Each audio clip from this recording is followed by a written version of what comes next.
Hello दोस्तों, आज हम आपको बायोलॉजी के बारे में बताएंगे। ओनली बायोलॉजी होता क्या है और बायोलॉजी कहते हैं किसे। तो बेसिक चीज़ है बायोलॉजी। बायोलॉजी होता क्या है और बायोलॉजी कहते हैं किसे, बात बराबर है। तो what do you mean biology. तो हिंदी में इसका मतलब होता है बायोलॉजी कहते हैं किसे। तो बायोलॉजी जिसके अंतर्गत जीवों का अध्ययन किया जाता है, जीवों का अध्ययन किया जाता है, जीवों का अध्ययन किया जाता है, उसको हम बायोलॉजी कहते हैं। और ये बायोलॉजी जो शब्द है जिसको साइंस बायोलॉजी के भाषा में टर्म कहते हैं और इंग्लिश में टर्म को वर्ड कहते हैं। तो बायोलॉजी में आप टर्म लिखिएगा, वर्ड लिखना गलत हो जाता है। तो ये टर्म है, जो ये टर्म दिया है कौन से साइंटिस्ट ने, तो ये लैमार्क दिए हैं। लैमार्क जो फ्रांस के वैज्ञानिक थे। कहाँ के रहने वाले थे? फ्रांस के वैज्ञानिक थे। इसको लैमार्क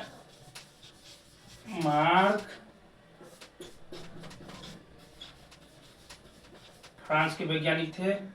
और कितने ईस्वी में दिए? तो ये 1801 ईस्वी में दिए। और दूसरा जो वैज्ञानिक था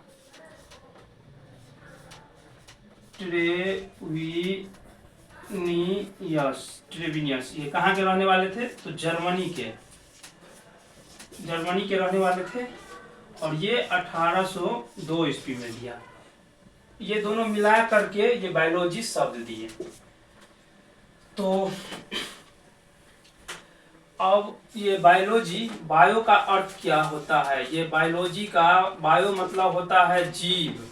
जीव को कहते हैं लिविंग या लाइफ। लॉजी का मतलब होता है स्टडीज। बायोलॉजी साइंस में बायोलॉजी में लॉजी का अर्थ हो जाता है स्टडी। स्टडी को हिंदी में कहते हैं अध्ययन। तो हम अब बात करेंगे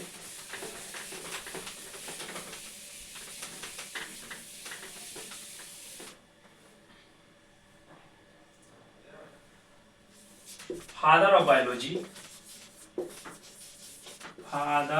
ऑफ बायोलॉजी। यानी जीव विज्ञान का पिता या जनक एरिस्टोटल, जिसको हिंदी में कहते हैं अरस्तु।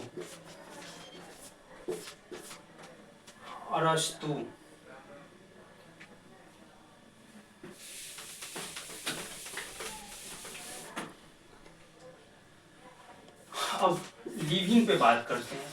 लिविंग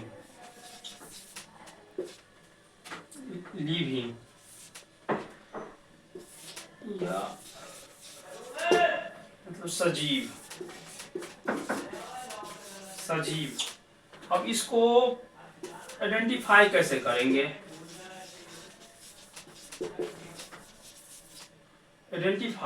इसको आइडेंटिफाई कैसे करेंगे?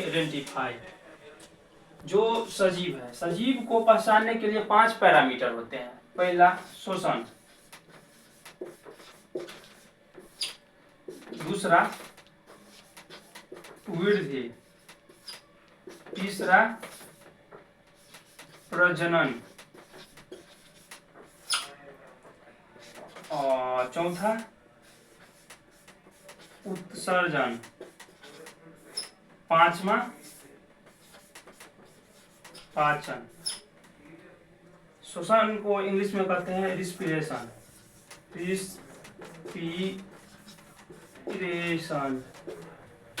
वृद्धि को कहते हैं ग्रोथ। प्रजनन को कहते हैं रिप्रोडक्शन। एक्सक्रिएशन मतलब होता है उत्सर्जन। और पाचन को कहते हैं डाइजेशन।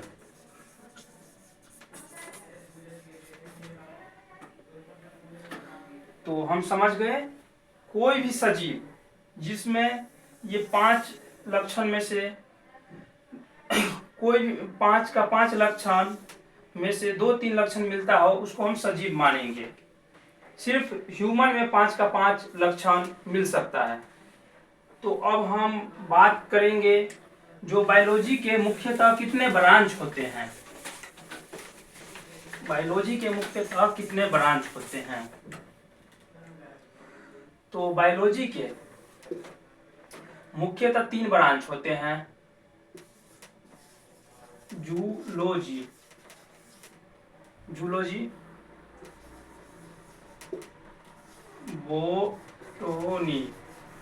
Botany, microbiology.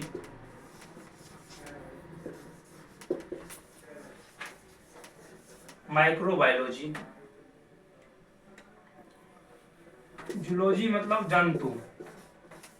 जंतु विज्ञान। बोटनी मतलब पादप विज्ञान। माइक्रोबायोलॉजी मतलब सूक्ष्म जीव। तो हम बात करते हैं जूलॉजी का पिता किसे कहा जाता है। तो एरिस्टोटल को, और जिसको हिंदी में कहते हैं अरस्तु।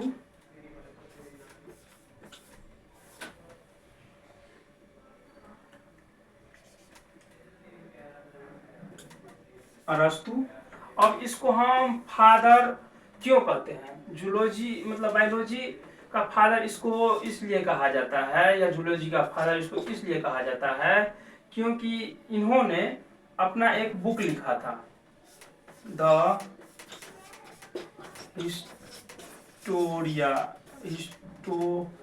Historia of एनिमिला।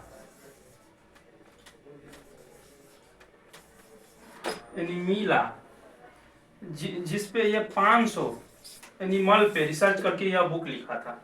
और इसी तरह इसका जो शिष्य था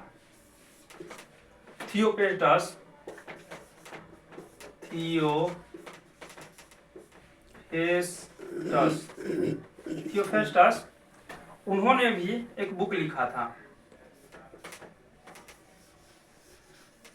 थियोफ्रास्टस। इन्होंने भी एक बुक लिखा था, द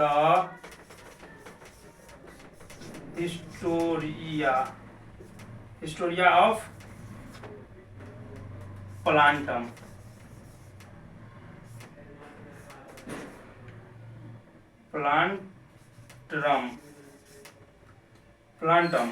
ये भी 500 पौधे पे रिसर्च किए थे, इसीलिए इसे बोटनी का फादर कहा जाता है।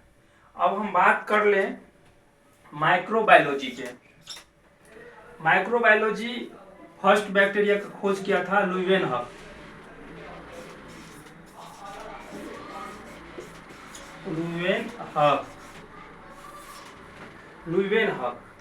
फर्स्ट बैक्टीरिया का, फर्स्ट जीवाणु का, इसलिए इसे माइक्रोबायोलॉजी का फादर कहा जाता है।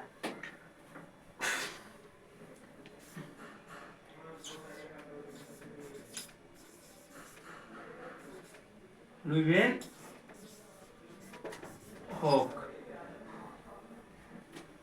जीवाणु को इंग्लिश में कहते हैं बैक्टीरिया। और फर्स्ट माइक्रोस्कोप से इन्होंने देखा था जीवित, और फर्स्ट माइक्रोस्कोप से।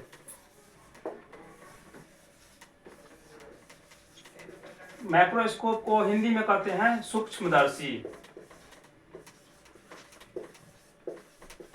और माइक्रोस्कोप का परिभाषा क्या होता है? तो हिंदी में इसका डिफिनेशन होता है वैसा यंत्र जिससे हम किसी वस्तु को अपने नग्न आंखों से नहीं देख सकते हैं और जिस यंत्र का सहारा लेते हैं उसको हम सूक्ष्मदर्शी कहते हैं।